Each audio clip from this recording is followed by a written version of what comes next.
예, 반갑습니다. 날씨도 흐린데 감기가 들어서 좀 고생하고 있습니다. 내일 모레가 이제 문수보살 기도죠.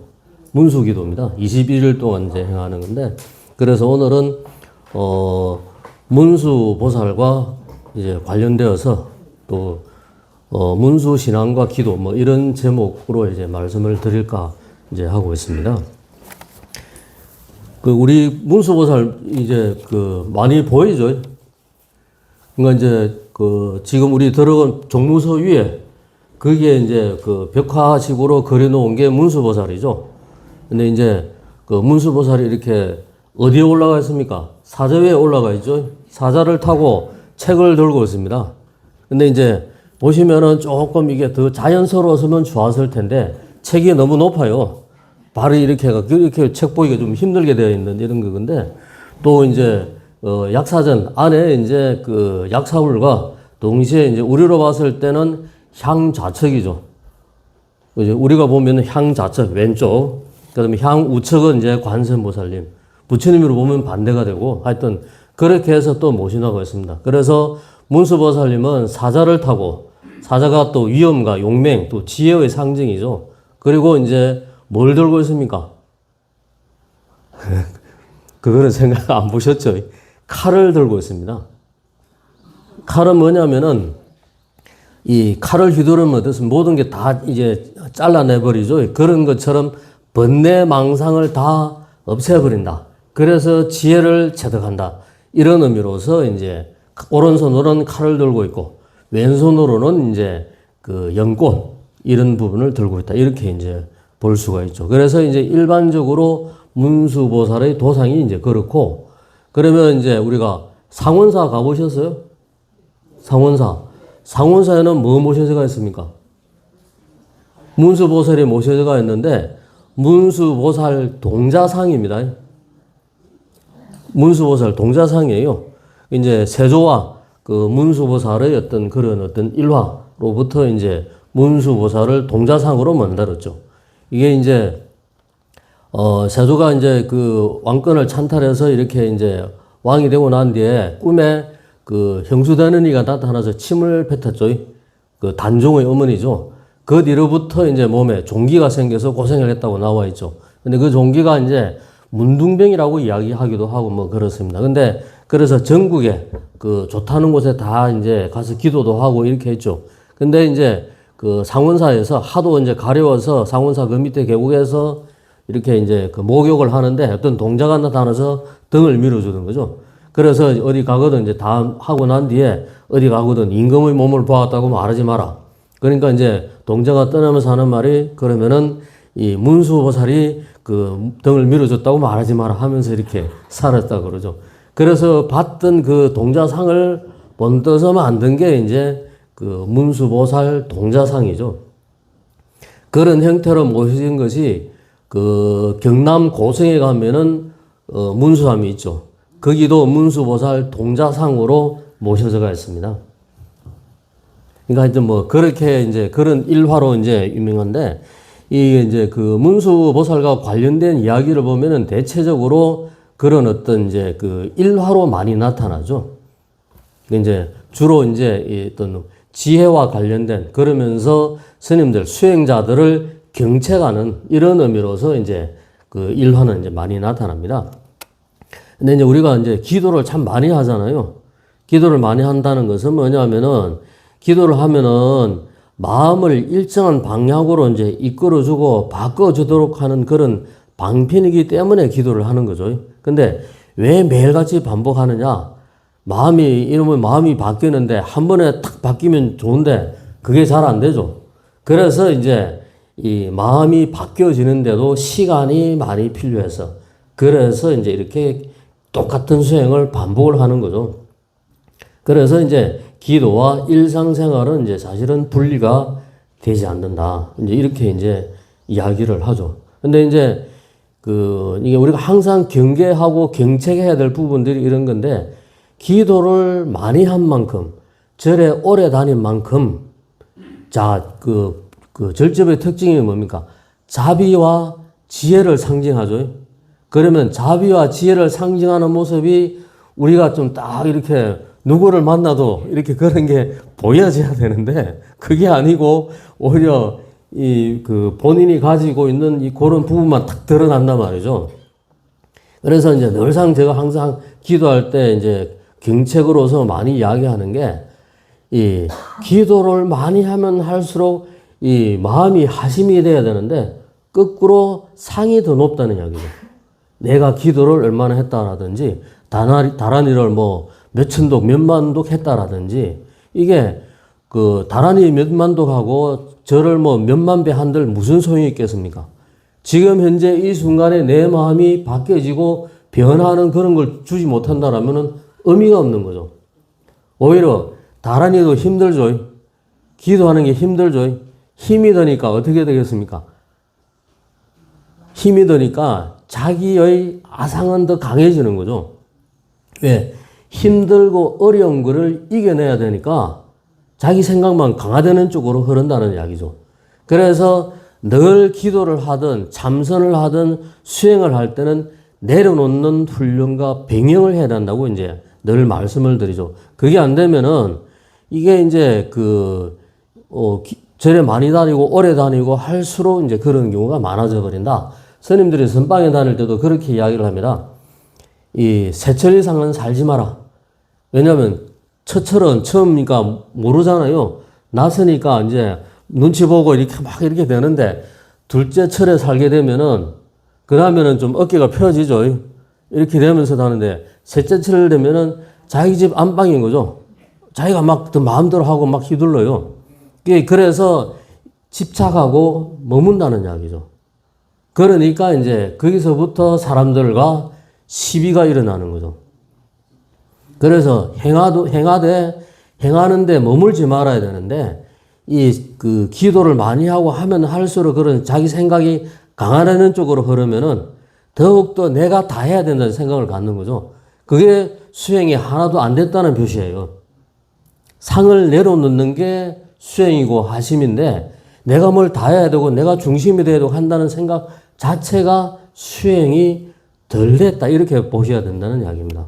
어떻든 간에 그래서 문수보살 기도는 지혜를 정득하는 기도죠. 문수보살이 지혜를 상징적으로 표현하니까 그러면 이제 기도할 때는 어떻게 해야 되죠? 기도할 때 가장 첫 번째가 뭡니까? 간절한 마음으로 하라. 정성 어린 마음으로 하라. 기도의 생명이 정성이다 이렇게 표현하잖아요. 그 다음에는 요행수를 부르지 마라. 왜냐면은 조금 이거지고 뭐 하고 나면은 기도해도 잘 안 되잖아요. 자기가 바라는 대로 안 되면 어디 갑니까? 점집에 가잖아요. 가서 물어보고 막 하면 근데 물어봐도 그 개락적인 이야기는 나와도 딱 부러지게 이거다 하는 건 없습니다. 왜냐하면 지금의 이런 결과라는 건 내가 쌓아온 업의 결과지, 그죠? 내가 해치었던 행위의 결과지, 뭐, 삽박한 뭐로 한마디로 탁 정리될 수 있는 건 없다는 이야기죠. 이제 그렇기 때문에 요행수를 부려서는 안 된다. 그리고 이제 선한 마음 동기를 일으켜서 기도를 수행으로 이제 행해야 된다. 이렇게 표현을 하죠. 우리나라에 이제 미수허목 선생이라고 계셨습니다. 조선시대 때 분인데, 이분이 이제 과거 고시를 치르지 않고 영의정까지 삼정승이 됐던 유일한 분입니다. 근데 이제 이분이 태어나는 일화가 집안이 이제 당쟁 때문에 망했어요. 망했기 때문에 이제 그 부모님들이 어느 이제 그 마을 입구에 있는 오래된 그 묘 앞에서 기도를 하는 거죠. 그래서 다 이제 묘를 정리해서 이제 기도를 하고 백일 기도를 하니까 꿈에 그 신장이 나타나서 내가 여기서 몇백 년이 있어도 아무도 나를 돌봐주지 않았는데 돌봐줘서 고맙다. 그러면서 소원이 뭐냐? 그러니까 이제 아들을 이제 그걸 하고 하니까 그러면은 이제 그 농사나 지을 수 있는 그런 제목을 주겠다. 이렇게 하는 거죠. 그러니까 집안에 그게 필요 없다 이거죠. 그래서 100일 더하죠. 100일 더하니까 겨우 이제 글을 읽을 수 있는 사람을 주겠다. 그래서 이거 갖고는 안 된다. 천일 기도를 하는 거죠. 그래서 태어난 분이 미수허목 선생입니다. 물론 이분도 나중에는 당정에 휩싸여가지고 하여튼 그렇게 돼버렸지만 이제 그런 것처럼 이게 이제 한 번 해서 끝나는 게 아니고 계속 발언을 하고 또 다짐을 하고 해서 이제 해야만이 이제 그러한 어떤 바라는 바 그런 게 이제 기회가 이제 그 이제 주어진다. 뭐 이렇게 이제 될 수가 있죠. 그래서 이제 이 이제 문수보살을 그 범어로 하면 만주술이라 그럽니다. 만주는 달다, 묘하다는 뜻이고 수리는 복덕, 길상이거든요. 그래서 문수보살을 묘길상, 그 다음에 뭐 묘덕 이런 이름으로 이제 이야기를 하기도 합니다. 그러면 문수보살이 지혜 제일이죠. 그죠? 그러면 지혜가 뭐죠? 지혜가 뭐죠? 우리 절에 다니면서 늘 그 자비와 지혜, 복덕 구조가신 부처님 이야기를 많이 하는데 정작 지혜가 뭐냐? 이러면 이제 표현도 못하는 것뿐도 있고 또 정리가 안 돼 있다는 이야기죠. 한 번도 그런 문제에 대해서 생각을 잘 안 해봤다는 이야기죠. 그래서 요즘은 그 핸드폰 다 갖고 계시잖아요. 구글에 지혜 이래 치면은 그 불교와 관련된 내용들이 나와요. 그걸 또 보면은 지혜가 이런 걸 말하는 거구나. 오히려 그렇게 알 수가 있다는 이야기죠. 그래서 자, 지혜를 획득하는 방법이 뭐죠? 우리가 반야신경 매일 하잖아요. 관자재 보살이 행신반야 바라밀다시 관자재 보살이 반야 바라밀다를 행할 때 조견 오온 개공도 오온이 공한 것을 비추어보고 이렇게 나오죠. 그죠? 그러면 이제 오온이 뭡니까? 색수 상행식이죠. 색은 우리 그 육체적인 것들을 말하는 것이고 물질적인 거, 수상행식은 정신적인 영역이죠. 느낌, 뭐 감수작용 이런 거잖아요. 그것이 공하다. 이거를 비춰봐라 이거죠. 그러면 일체 괴로움에서 벗어난다. 이렇게 이야기하는 거죠. 그러니까 반야신경 맨날 읽기만 할 게 아니라 거기서 말하고자 하는 거를 늘 이제 비춰봐야 되죠. 이제 그러면 이제 멀리 있는 게 아니고 이제 그렇게 나온다는 얘기죠. 그래서 그 지혜를 이야기할 때 보통 보면은 이제 뭐 무분별지 우리는 나누고 분별하잖아요. 그런 분별이 없는 부처님의 지혜는 무분별지죠. 그래서 이 현상을 있는 그대로 보라는 이야기죠. 여실지견 뭐 좋은 말로 표현하면은 이렇고 있는 그대로 보면 뭡니까? 제법의 실상 그러잖아요. 법화경에서는 제법의 실상이 뭐죠? 네? 제법의 실상하면 공의를 이야기하잖아요. 공의라는 것은 연기를 이야기하죠. 나홀로 있는 것은 없다. 따로 동떨어져 있는 것은 없다. 모든 사물이든 모든 마음이든 서로 의존해서 있는 거라는 이야기죠. 그래서 집착하면은 내 생각에 집착하면은 그 지렛대가 이렇게 연결되어 있으면 한쪽이 무너지겠죠. 하나에 집착하면 그렇다는 이야기죠. 부부라는 것도 마찬가지잖아요. 남편이 있으면 아내가 있죠. 서로가 의존대가 있다. 그러면 이게 한쪽에 지렛대가 무너져 버리면 한쪽으로 기울어 버리죠. 그런 것과 마찬가지다. 그래서 모든 것은 연기다. 인연되어 있다. 그리고 이것은 임시적으로 가화합이라고 그러죠. 무상하잖아요. 이게. 그리고 이게 그 고정불변한 실체로서의 나라는 없다는 이야기죠. 없음에도 불구하고 우리는 집착하죠. 뭐에 집착합니까? 내 생각에, 내 방식에, 내 행동에 집착한다는 이야기죠. 내 말에 집착하고. 그래서 그 60이 이순이죠. 이순은 뭐냐면 귀이자, 순할 순자입니다. 귀를 순하게 해라. 60부터는 귀를 열어둬야 된다는 이야기죠. 남의 말을 잘 들어라. 누가 그렇게 인터넷에 그렇게 표현하더라고요. 우리나라에서 가장 60 이후에 경계해야 될 사람이 뭐냐? 대학 교수, 고위 공무원들. 왜 그러느냐? 대학 교수는 자기 한 말밖에 모른다는 이야기죠. 많이 배웠다고 생각하고 많이 익혔다고 생각하기 때문에 자기 말 하기 바쁘다 이거죠. 그러면 다른 사람 이야기는 들을 줄 모른다는 이야기죠. 그래서 나이 들면 들수록 내 주장과 이것을 펼치기보다는 다른 사람 의견을 많이 듣는 것, 들어주는 것. 이게 이제 해야 될 과제라는 이야기죠. 그렇게 이어진다. 그래서 이제 지혜라는 것은 그냥 이루어지는 것은 아니고, 그래서 이 모든 현상이 공하다. 근데 공해도 아무것도 없는 게 아니죠. 그 색적 시공이라 그러잖아요. 우리가 하는 물질 속에서, 그 사물의 물질 속에서 공이 있는 것이지, 공이 따로 있는 게 아니거든요. 그래서 공과 색이 같은 것이다. 이렇게 이제 이야기를 하는 겁니다. 어쨌든 간에 그래서 금강경에서는 이제 집착하지 마라. 무주. 생각에 머물지 마라. 무상. 상에 머물지 마라. 이렇게 금강경에서는 이제 그렇게 이야기를 합니다. 예, 그래서 이제 지혜를 성취하는데 문수보살이 계신 곳은 이제 화엄경상에서 오대산으로 이야기되어집니다. 그래서 이제 오대산을 다른 이름으로 청량산이라고 표현합니다. 그래서 청량암, 우리 저쪽 어디고 청량산 있죠. 이제 그런 부분들도 보면은 문수보살과 관련된 그런 곳이다. 문수신앙과 관련된 그런 곳이다. 이렇게 이제 보시면 이제 될 것 같습니다. 그래서 우리나라에서 문수신앙을 최초로 먼저 들여온 분은 자장법사님이죠. 중국 산서성 오대산 태아지 앞에서 석불상 앞에서 이제 일주일 기도를 해서 이제 문수보살로부터 이제 바로와 금난가사와 또 부처님 이제 진신사례와 그 다음에 이제 범어로 된 사국의 개송을 받는다는 이야기죠. 그래서 우리나라에 이제 오대산에 이제 부처님 진사리도 모시기도 하고 이제 이랬다고 표현을 합니다. 그래서 이제 티벳 같은 경우는 1차적으로 이 복음이 큽니다. 문수보살이 가지고 있는 복음이. 그래서 이제 밀교적 의미에서 굉장히 강력하게 복음을 이제 표현하죠. 그래서 무명과 번뇌를 한 칼에 딱 없애버려야 된다. 이런 이제 것을 강조를 하고. 그래서 이제 거기는 이제 진언이 아라빠자 나디 이렇게 해서 이제 그 진언을 많이 하면서 동시에 이제 문수 진실 명경, 성묘길상 진실 명경 해가 이 경전을 하루 3번씩 아침에 독성한다고 이렇게 이제 이야기를 하고 있습니다. 근데 이제 문수보살과 관련된 일화로서 보면은 이제 당나라 때 유명한 게 이제 무착선사라고 있습니다.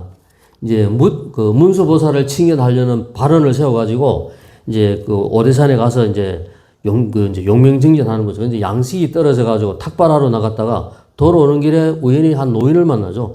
노인과 만나서 이제 법거량을 하는 거죠. 그러니까 법거량을 하니까 이제 어디서 왔느냐? 예, 남방에서 옵니다. 남방에는 스님들이 얼마나 했던가? 한 300명, 500명 있습니다. 수행을 어떻게 엽법하게 하고 있느냐? 예, 엽법하게 하고 있습니다. 이렇게 이제 대답을 하죠. 그러면서 이제 무착선사가 그 노인에게 묻는 거죠. 여기는 어떻습니까? 용과 호랑이와 뱀이 서로 어울려 있고, 그러면서 이제 얼마나 많은 사람이 정진하고 있습니까? 하니까 전33, 후33이니라. 이러니까 이제 거기에 막혀버린 거죠. 그러고 있는 사이에 그 노인네는 사라지면서 공중에서 개성이 나오는 거죠. 어떤 개성이냐? 성안내는 그 얼굴이 참다운 공양구요. 부드러운 말 한마디, 미묘한 향이로다. 화장실에 가기 전에 늘 걸려있죠. 우리 이쪽 밑에 화장실에 가면은 한번 쭉 보시면 그게 이제 문수보살 개성입니다. 이제 그렇게 나왔다는 이야기죠. 그래서 이제 더욱더 본인이 문수보살을 만났음에도 불구하고 몰라봤다는 이야기죠. 그래서 더 정진해가지고 앙산 해적선사의 어떤 법을 이어갑니다. 근데 어느 날 이제 동지 팥죽을 쓰는데, 동지 팥죽을 막 쓰고 있는데, 이제 깨달아 얻은 거죠, 무착선사가. 그런 상태에서 팥죽 위에 이제 문수보살이 장막에 이제 모습을 나타내고 있는 거죠. 그러니까 이제 팥죽 쓰던 주걱으로 머리를 쾅쾅 치는 거죠. 그러니까 이제 문수보살이 날새, 내가 자네가 그토록 찾던 문수보살이지 하니까 이제 무착선사가 더 주걱으로 뺨을 치면서 무착은 무착이고 문수는 무슨이라 이러면서 이제 해버렸다는 거죠. 왜? 깨달음을 얻고 난 데는 문수라는 구별이 무슨 소용이 있으며 부처님이라는 구별이 무슨 소용이 있는 이야기죠. 이제 그런 의미의 일화가 이제 이어져 내려옵니다. 근데 자장법사와 관련된 문수 일화로는 어떤 게 있느냐면은 자장법사가 돌아가신 게 이제 태백산 갈마산가 이렇게 표현을 하는데 그게 이제 지금의 정암사를 이야기를 합니다. 그게 이제 자장법사가 계신데 시자하고 있었겠죠. 근데 어떤 거지 촬영을 한 노인이 이제 찾아와서 자장이 있는가 이렇게 하는 거죠. 그러니까 시자가 아니 어디 감히 큰 스님한테 그런 헛된 말을 하느냐고 이렇게 한단 말이죠. 그래서 가서 일러보게 내가 이제 문수를 자장이를 좀 만나고자 한다고. 그러니까 이제 가서 이야기를 하니까 웬 미친 노인네가 왔는가 보다 자장법사는 그렇게 생각한 거죠. 그러면서 이제 그 이야기를 시작하니까 이제 문수보살이 그 들고 있던 것으로서 이제 그 지팡이를 탁 펼치니까 이제 그게 이제 그 날아가는 그게 되면서 하늘로 올라가면서 하는 말이 아상이 강한 사람이 어떻게 나를 볼 수 있겠느냐 이렇게 이야기한 거죠. 그래서 이제 그 놀라가지고 이제 자정법사가 뛰어나왔는데 벌써 가버리고 없다는 얘기죠. 그래서 이제 그 막 피를 토하면서 가다가 죽었다. 이게 삼국유사에 나와 있는 내용입니다. 뭐 어떻든 간에 그 말은 수행자는 아상을 버려라 이런 의미 이야기겠죠. 이제 그런 어떤 경책의 의미로서 이제 이야기를 많이 합니다. 그래서 이제 근데 우리나라에서는 문수 신앙이 거의 좀 찾아보기 힘들죠. 요즘 조금 그런 기도를 한다고 문수전은 몇 군데 있습니다. 그 큰 사찰에 보면은 문수전은 몇 군데 있는데 정작 문수 신앙과 관련된 부분들은 굉장히 적다 이렇게 볼 수 있습니다. 그래서 대신에 뭘 합니까?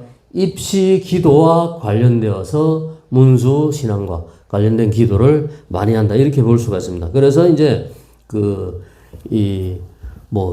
지혜라든지 학업 성취, 집중력 향상, 그리고 이제 지혜로운 문제 해결을 발언할 때 이제 문수보살 기도를 많이 하고 있다. 그래서 이제 대표적인 이제 그 진언이 이 지혜와 이제 그 명철을 얻는 문수보살의 대표적인 진이 아라빠자나디 해서 이제 티벳에서는 요 진언을 많이 한다고 합니다.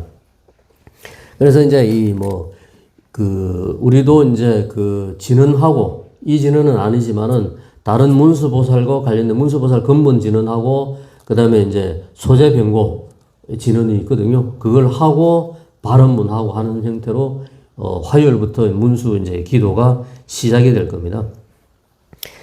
근데 이제 우리가 불교를 이해하고 신앙을 이해하고 이런 부분에서 항상 좀 염두해야 되는 게 예를 들어서 우리는 이게 이제 컵이다 그러면 대부분 보면 컵 그것만 생각하고 지금 행하고 있는 게 옛날부터 그냥 그대로 똑같이 내려온 것이다. 이런 고정관념을 굉장히 많이 갖고 있거든요. 근데 이제 우리가 생각을 해보시면은 인도에서 중국으로 그 불교가 전파되었잖아요. 그 다음에 전파되고 또 중국에서 우리나라로 불교가 전파되었습니다. 그러면 내가 믿는 부처님과 내가 믿는 부처님 모습과 또 너가 믿는 부처님 모습이 똑같지가 않다는 이야기죠. 이게 전에도 한번 그런 말씀 드렸지만은 서울 경기 지역에서는 입춘 기도가 좀 강하고 저쪽 그 경상도 지역에서는 동지 기도가 좀 강합니다. 그리고 이제 전라도 지역에서는 7월 7석 기도가 좀 강해요. 지역마다 강조하는 부분이 좀 차이가 있다는 이야기죠. 그러면 또 여기는 화계사하고 비슷하겠지만은 여기 이 사찰에서 하는 것과 도선사에 가면 도선사에서 앱을 보고 이렇게 하는 게 조금 또 다르거든요. 가까운 곳임에도 불구하고 이랬을 텐데 그때 당시로 생각하면은 이제 부처님 당시 불교가 아쇼카 왕 이후로 퍼져나가잖아요. 퍼져나갈 때 지금 이렇게 가깝게 오가는 곳임에도 이렇게 다른데 그 옛날에는 얼마나 달랐을까 이런 부분의 이야기죠.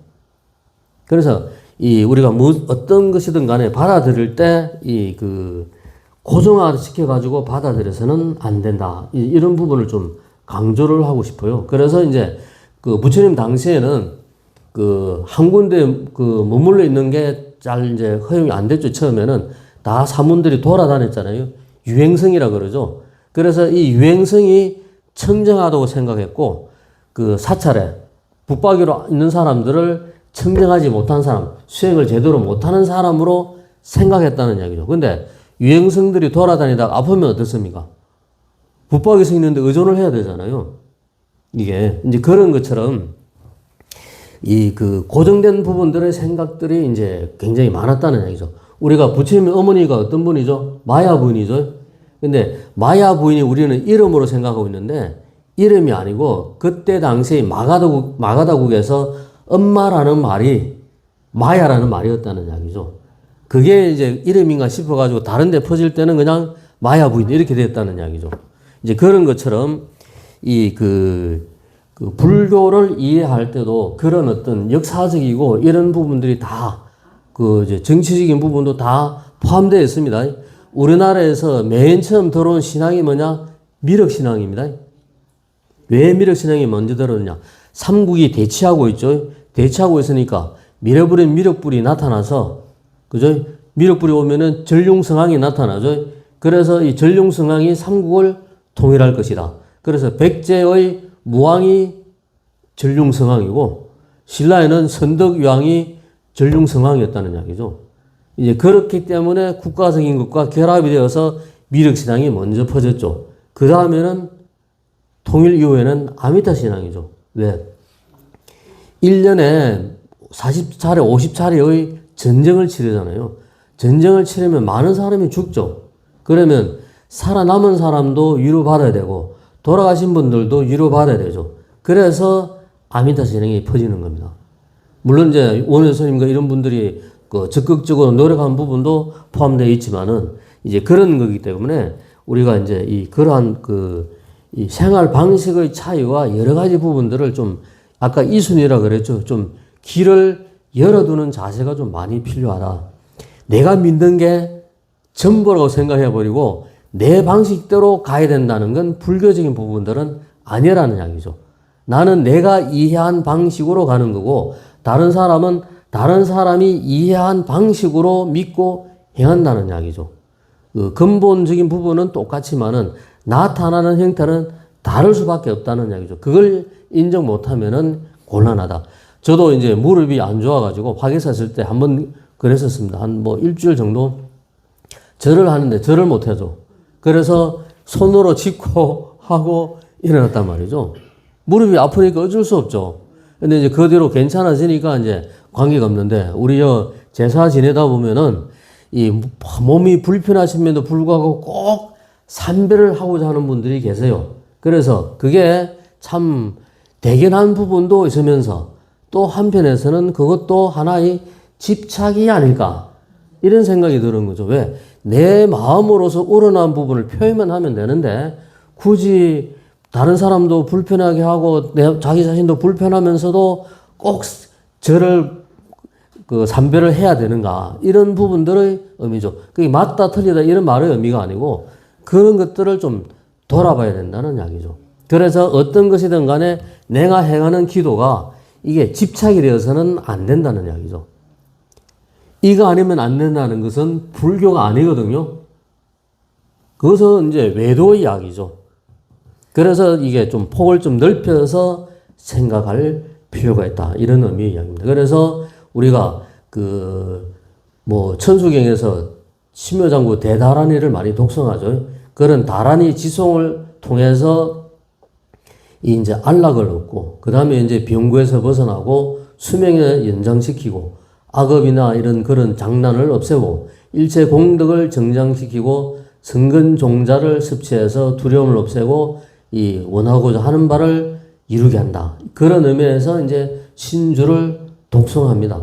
그래서 이 신주 독송을 통해서 그런 여러 가지 어떤 희구하는 부분들을 이제 속히 이루게 하는 이런 부분들인데, 마찬가지로 이 371 문수보살 기도를 통해서 지혜를 좀 증득하는 그런 발언을 해야 됩니다. 먼저 항상 기도할 때는 발언부터 먼저 해야 되죠. 그 다음에 믿음을 가지고 실천하는 기도, 이게 이제 삼박자가 맞춰줘야 되죠. 그래서 발언을 할 때 항상 좀 지혜로운 부분들을 먼저 발언하는 것도 특히 문수보살과 관련된 기도에서는 큰 의미가 있지 않겠나 싶습니다. 그래서 내가 먼저 지혜로워야 되죠. 내가 지혜로워야 집에 돌아가시면 보살님들은 남편분, 우리 거사님들은 아내분들을 또 지혜롭게 이끌 수 있죠. 그러면 이제 지혜의 그런 것들이 성취되어지면은 내가 설 수 있는 방편은 무한대로 늘어나죠. 예, 그래서 문수보살 기도를 통해서 지혜와 학업을 성취뿐만 아니라 지혜롭게 문제를 해결할 수 있는 이런 것들로서 가야 된다. 그래서 우리가 항상 강조하는 부분들은 수행이 그 사람이 되었느냐 안 되느냐라는 것은 아상이 있느냐 없느냐, 아상을 내려놓았느냐 안 내려놓느냐, 여기에 따라서 달라진다. 아상을 내려놔야만이 내 마음이 평온해지죠. 내 마음이 평온하고 행복해져야 가족들 마음이 또 평안하고 행복해지는 이런 게 되지 않겠나. 그래서 짧은 3.7일 기도지만은 어떻든 간에 지혜를 증득하는 그런 기도로서 다 같이 매진했으면 좋겠습니다. 예, 마치겠습니다. 고생하셨습니다.